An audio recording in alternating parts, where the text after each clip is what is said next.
you describe the fundamental principles that were taught 2,500 years ago by the Buddha. And in an almost inimitable, delightful manner, you suggest that these principles are embodied in the day-to-day lives of many of the people who you know, people who are not Buddhist practitioners necessarily. It's as if you're suggesting that rather than some sort of an Oriental esoteric philosophy, Buddhism is very much akin to the deep wisdom of women and men everywhere. I think deep wisdom is a wonderful word for it. And I really do think that what we really are talking about when we talk about deep wisdom is something that we call Dharma, and that Buddhism has been a wonderful vehicle and container for bringing Dharma, really clear ways of expressing the truth so that people universally can share it.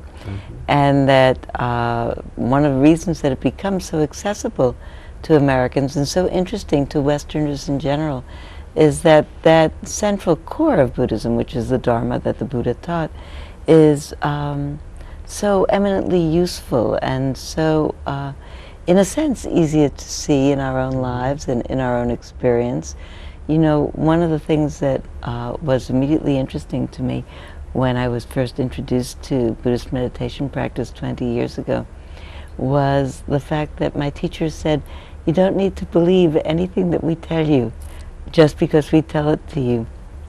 In fact, they quote, and I do frequently when I teach, one of the teachings of the Buddha, a teaching that he gave to the Kalama people called the Kalama Sutra, the Kalama sermon, in which he said, don't believe anything that anyone tells you just because they told it to you, not even if they're your friend or an admired teacher or even a Buddha.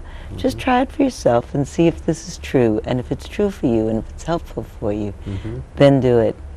You used a couple of terms I hope we can clarify. The first is Dharma, which I believe is a Sanskrit word, actually. I think it means truth. We take it to mean truth. It's used in different contexts. I think fundamentally it means truth. Sometimes when we say Buddha Dharma, it's the truth in the way that the Buddha expressed it. Sometimes we talk about practice as Dharma practice, meaning the kinds of ways that we live in our life that try to make it more intimate for us or make us more directly in tune with that wisdom. But Dharma fundamentally is a word for truth. And then you used Buddha in a couple of different ways. You said even if a person is a Buddha, and then we talk about the Buddha. So maybe we could clarify the distinction between a Buddha and the Buddha. Well, in Buddhist, in the Buddhist spiritual traditions, Shakyamuni Buddha, the one that we relate to or recognize as being the Buddha, is this Buddha, this current bringer of the truth. And actually, the word that was used for the Buddha is the enlightened one. It wasn't his name. His name was Siddhartha Gautama. But the recognition of someone as being a Buddha is someone who's completely clear and completely wise. And I think another one of the things that was so exciting to me about Buddhist practice and Dharma practice is that Siddhartha Gautama was a person like you and like me, and born of regular mortal parents. And I think when I say things like I take refuge in the Buddha, or I say that to people as a way of beginning retreat practice, what I take a lot of courage from is the fact that he was a person just like you are, just like I am, and that leaves the possibility that human beings can really perfect their understanding and get to be wise, and that it's a capacity of human beings. We also perhaps should talk about one of the fundamental precepts of Buddhism, which is the notion of no self. I mention it because it suggests right from the outset that Buddhism doesn't suggest really that Buddha is God. It's related to that notion, I think. Well, actually the non-self notion is, for me, much more related to the notion of how we are all interconnected. that we have the sense, I think, because we have separate bodies and separate nervous systems, that there's a way in which we're fundamentally separate from each other, that there's some little Jeffrey inside of you that's looking out of your eyes or speaking out of your mouth, and that there's some little Sylvia inside of me that's perceiving and hearing and making the decisions. And I think when we're really clear, we have moments in which we realize that that kind of separation, Jeffrey from Sylvia or any of us from anyone else, is really an optical illusion, and that on some fundamental level we are all of us interconnected, and on the level of form we'll go home to different houses and different stories, and these particular bodies will live out different stories, but on the level of spirit or on the level of consciousness, that we're really quite interconnected. I could tell you a story if you'd like.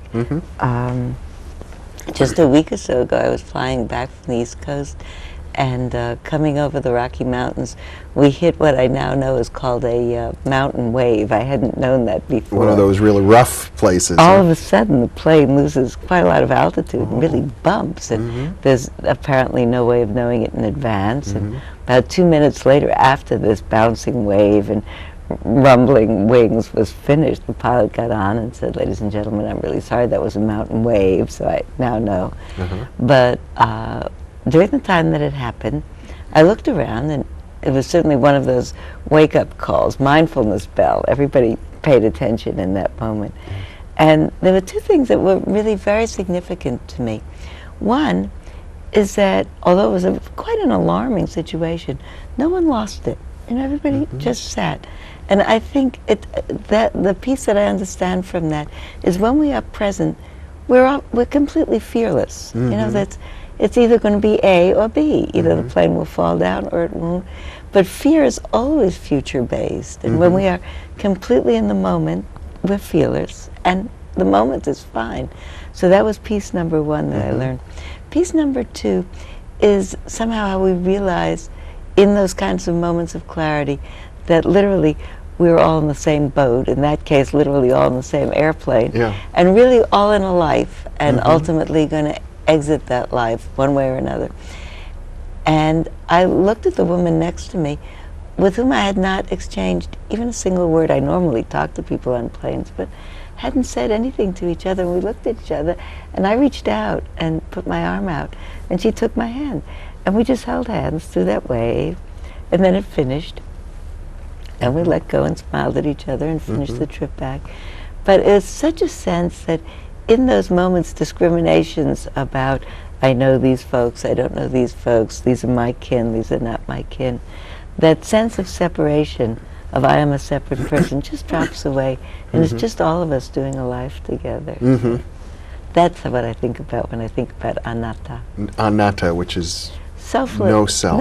No separate self. No separate self. Sense of self, but really the sense of self that falls away when we're really clear. In those moments, when we really are present and clear, we are really our natural self, which is, I think, loving and generous and compassionate and kind and responsive and really rejoices in other people's good fortune.